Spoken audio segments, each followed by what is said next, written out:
Jeff Hardy let the cat out of the bag a little early this week about his future. He was booked for a concert gig at the Diamond Pub Concert Hall in Louisville and was being interviewed by Jared Myers in the back. Or as he called it, it was more of a talk that somebody filmed for him than a formal interview. But Jared Myers is a young YouTuber. He's got about 500 or so subscribers. I think before all of this blew up, he had about 300 or 400. Now he's got over 5. Who happens to be a huge Jeff Hardy fan. He said Jeff was his role model growing up, which is a little scary. So he got to chat with him, and he asked Jeff how he feels about WWE right now, and Jeff said they released him and they tried to make him go to rehab, but he said no, no, no. No, I'm kidding. He said, I'm just so over it. My dream match was with Roman Reigns, which, by the way, is true. He said the same thing to Steve Austin on the Broken Skull sessions. He really did. He wanted that match with Roman. He really wanted that match with Roman Reigns. It's one of the reasons why I never bought this, conspiracy theory or this idea that he was intentionally trying to worm his way out of his contract or faking something or whatever. Like there were things that he still wanted to do. And he had just re-signed with the company, I think, the year before. All of a sudden, he wants out that badly? Didn't make any sense. But anyway, he said, so you want me to go away for 28 days just to save my job? No. You know what's important to me? Family. My 2 daughters, my wife, they believe in me. Fuck WWE, man. It's like a private, personal thing. I'm not going to fucking go to rehab. You know who also says that? People who need to go to rehab. I'm just saying, he's not helping his cause. He's not helping his cause. That's exactly what I would expect someone to say who needed to go to rehab, that they don't want to go to fucking rehab. But after that, in the interview, or in the video, Jeff, he flat out says, I'm going to AEW. He just volunteered it. He goes, I'm going to AEW. I'm so excited. I'm nervous and excited. I think we all knew exactly where he was headed. It only makes sense for him and Matt to reunite and challenge for the tag team titles at some point. The problem is he is still under a WWE non-compete for another, week and a half. And he cannot legally be talking to anyone or negotiating or signing any kind of a deal. And his brother Matt said on his podcast recently that Jeff's non-compete expires on March 9th. After which, he'll be able to talk to whoever he wants to. But he can't do that now. And so the next day, he went on Twitter and he backtracked, saying, nothing is official, social media, nothing is official. It can't be right now. I've simply set a goal for myself, and I will achieve it eventually. And then he put a question mark after eventually. He says, the main thing is, don't get excited. He could have just said that he was planning to attend an AEW show as a fan, and that's what he meant when he said that he was going to AEW. He was going to buy a ticket to Revolution. And that way, legally, he's not in any kind of hot water. Jeff Hardy is going to AEW. It is the worst kept secret in wrestling. He is going to AEW. It is only a matter of how long do they wait to debut him on television, and how do they do it? I'm thinking Andrade is going to ice him out of his own group, and Jeff is going to come to the rescue. There's always going to be baggage when it comes to signing Jeff Hardy. It's always going to be a risk.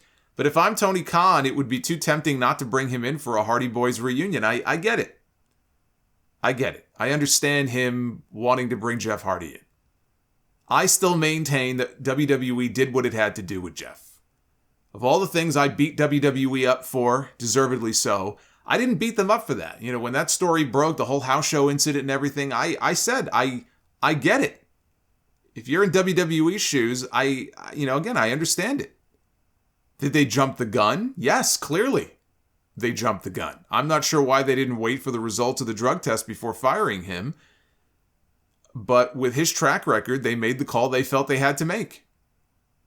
But I will say, it was pathetic for them to try to tempt him right back by dangling a Hall of Fame induction in front of his face. Oh, we'll sweeten the pot. We'll put you in the Hall of Fame. Come on back. If I were him, I would say fuck WWE too. According to a report from Fightful, Brian Cage has told people close to him that AEW recently picked up the option on his contract to keep him in the company for another year, which is said to have surprised even him as he was expecting them to let the contract expire. He ain't the only one surprised by this news. I was pretty surprised myself. In a Twitter reply on Thursday, he said only, not sure who I told all of this to. Kind of casting doubt on it without actually casting doubt. He didn't confirm the story nor deny it. AEW has yet to confirm the rollover has happened. I was just as surprised as he was to find out that Tony Khan did that. If in fact he did roll the option over. He rolled over Brian Cage, but not Cody Rhodes.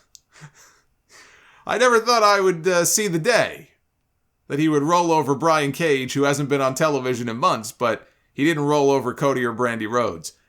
Brian Cage has not appeared on AEW television since his loss to Ricky Starks on Rampage in October. They had that Philadelphia street fight. They have done absolutely nothing with him since then. And even before that, they were really not doing much with him even before that. He came into the company hot 2 years ago. He won the casino ladder match. He got an AEW title match on TV. And after that, they cooled him off.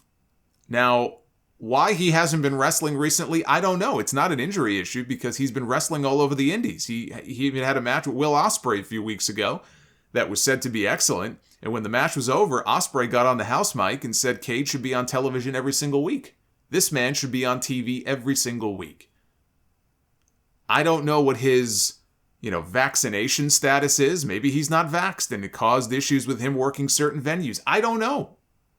It's puzzling to me that they have a guy who looks like he does, but they can't just feed him someone here and there just to keep him, fresh on TV until they come up with a plan for the guy.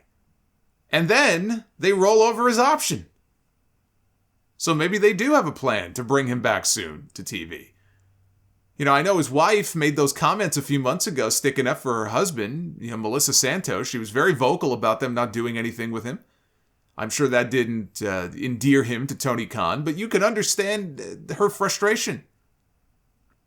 They had it right with him when they put him with Team Taz.